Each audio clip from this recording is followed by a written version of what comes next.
Doc on the Run. We help injured runners run. Do I need to keep using compression socks until my injury's really healed? Well, that's what we're talking about today on the Doc on the Run podcast. This morning I had a conversation with a runner who had an injury. He's been getting a lot better, and one of the things he did that seemed to really help improve things was compression socks. Now, compression actually helps because when you have inflammation, everything swells. If you put pressure on the outside of the tissue to keep it from swelling, it feels better.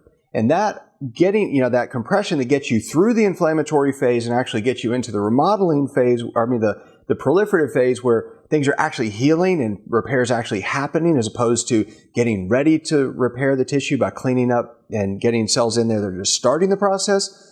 That compression can kind of help you get from one phase to another. Now, his question was a really good one. He said, I had so much improvement with that, but with the injury I have, every time I take the socks off and on, it feels like I'm actually moving the injured tissue now, and I'm not really sure if I need it. So do I need to continue to use compression or not?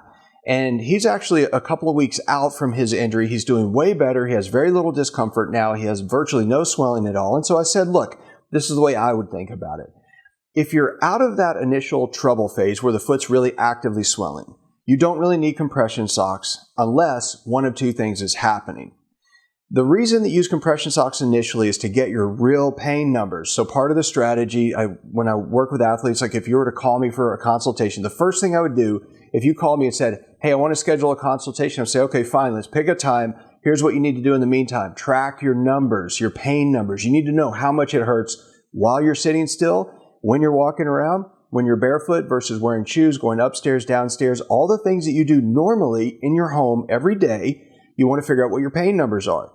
Then you figure out how much discomfort you have because of the swelling. Now, there are lots of ways to reduce the swelling, but one of those is actually wearing compression socks. So if you wear compression socks for a couple of days and your pain goes way down, well, the stress fracture didn't miraculously heal in 2 days, but what did happen is you remove the fluid. So the portion of the pain that's the difference between the numbers you have before you use compression and get the inflammation out, and then after, well, that's just attributable to the swelling in the tissue.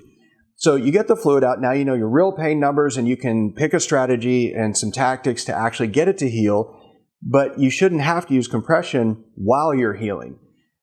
Scenario number 2 is when you should use compression when you think you're going to have a lot of inflammation and you want to prevent it from happening. For example, I did Ironman triathlons for almost 10 years. I did 15 of them. And when I would do an Ironman race, I would sleep in compression socks for 3 days after an Ironman. I'd wear them around the clock for 3 days. After a marathon, I'd wear them for 2 days, around the clock, sleep in them. And that really prevented a lot of the inflammation that happened in my feet, my ankles, my legs, my calves, all of that right after one of those races. Because when you do an Ironman, you're going to have inflammation, you're going to have tissue damage. And if you can prevent it from really getting out of control, you can often get back to activity faster. So if you're resuming activity after you've had an injury, what I would do is not just use compression all the time, because I think it's an unnecessary hassle, and it comes with a risk of moving tissue that you don't want to move while you're jerking those socks on and off of your feet, trying to get them on and trying to get them back off to take a shower and stuff like that.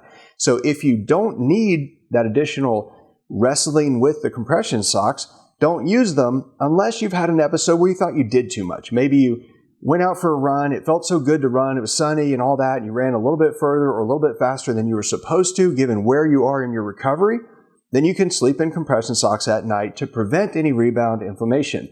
If you start working out at the gym and then you do some exercises that you think maybe were a little too stressful for that piece of tissue, then you can wear compression socks to prevent that rebound inflammation and help move you in the right direction a little faster.